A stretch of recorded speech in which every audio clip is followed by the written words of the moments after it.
নমস্কার বন্ধুরা, রান্না ও রান্না চ্যানেলের আরও একটি নতুন এপিসোডে তোমাদের সবাইকে স্বাগত।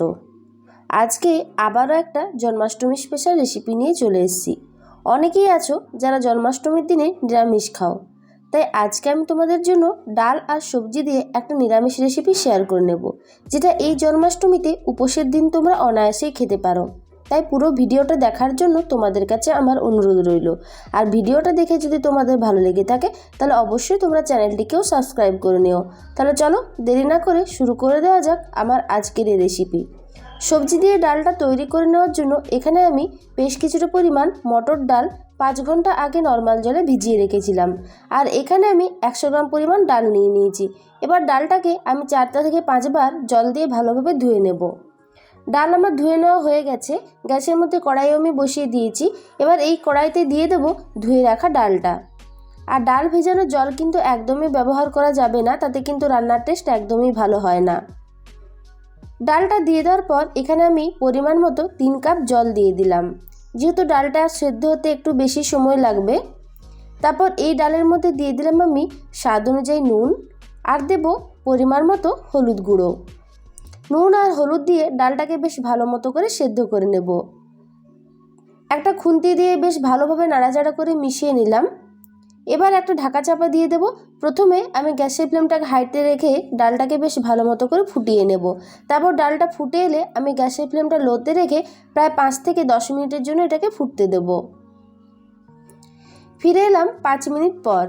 এবার আমি একটু ডালটা চেক করে নেব ঠিকঠাক সেদ্ধ হয়েছে কিনা সেটা দেখার জন্য। ডালটা যদিও অনেকক্ষণ ধরে আগে আমি ভিজিয়ে রেখেছিলাম আগে, তাই জন্য ডাল একটা সেদ্ধ হতে খুব একটা বেশি সময় লাগবে না। হ্যাঁ, ডাল একদম ঠিকঠাক সেদ্ধ হয়ে গেছে। এবার এটাকে আমি কড়াই সমেত একটা অন্য সাইডে রেখে দিলাম। আর ততক্ষণে এদিকে আরও একটা কড়াই আমি গ্যাসের মধ্যে বসিয়ে দিলাম। এবার এর মধ্যে দিয়ে দেবো আমি পরিমাণ অনুযায়ী সরষের তেল। তারপর তেলটাকে বেশ ভালো মতো গরম করে নিয়ে আমি এখানে ফোড়নের জন্য দিয়ে দেব 1/2 চামচ পরিমাণ কালো জিরে, আর দিয়ে দেব 2টো শুকনো লঙ্কা। তারপর এই কালো জিরে আর শুকনো লঙ্কাটাকে বেশ ভালো মতো করে ভেজে নিতে হবে। যখন ফোড়ন থেকে একটা সুন্দর গন্ধ বেরোতে থাকবে, তখন আমি এর মধ্যে বেশ কিছুটা পরিমাণ সবজি দিয়ে দেব। সবজির মধ্যে একটা বাটিতে আমি একসঙ্গে কেটে নিয়েছি বেশ কিছুটা পরিমাণ কুমড়ো, নিয়েছি বেশ কিছুটা পরিমাণ পটল, নিয়েছি বেশ কিছুটা পরিমাণ বেগুন, আর নিয়েছি আলু। তার সাথে একটা মিডিয়াম সাইজের ঝিঙ্গেও নিয়েছি। এই সমস্ত সবজি আমি কড়াইয়ের মধ্যে দিয়ে দিলাম। এখানে যেহেতু আমি এই রান্নায় খুব কম তেলেই ব্যবহার করেছি, তাই জন্য সমস্ত সবজি একসঙ্গে কেটে নিয়ে তারপর একসঙ্গে সমস্ত সবজি আমি ভেজে নেব। এখানে আমি এই সমস্ত সবজি নিয়েছি। তোমরা চাইলে তোমাদের পছন্দ মতো সবজি নিতে পারো, যেমন এর মধ্যে রাঙা আলু বা অন্য কোনো সবজিও এর মধ্যে অ্যাড করা যেতে পারে। সবজিগুলো প্রথমে 2 থেকে 4 মিনিট সময় ধরে একটু ভেজে নেওয়ার পর আমি এর মধ্যে দিয়ে দেবো স্বাদ অনুযায়ী নুন।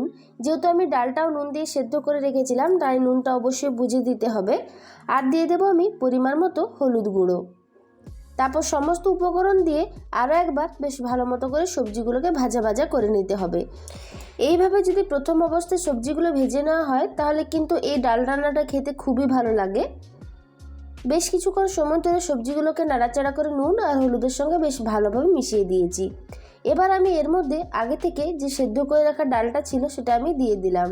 আর ডালটাকে আমি এখানে অর্ধেক থেকে একটু বেশি পরিমাণে সেদ্ধ করেছিলাম।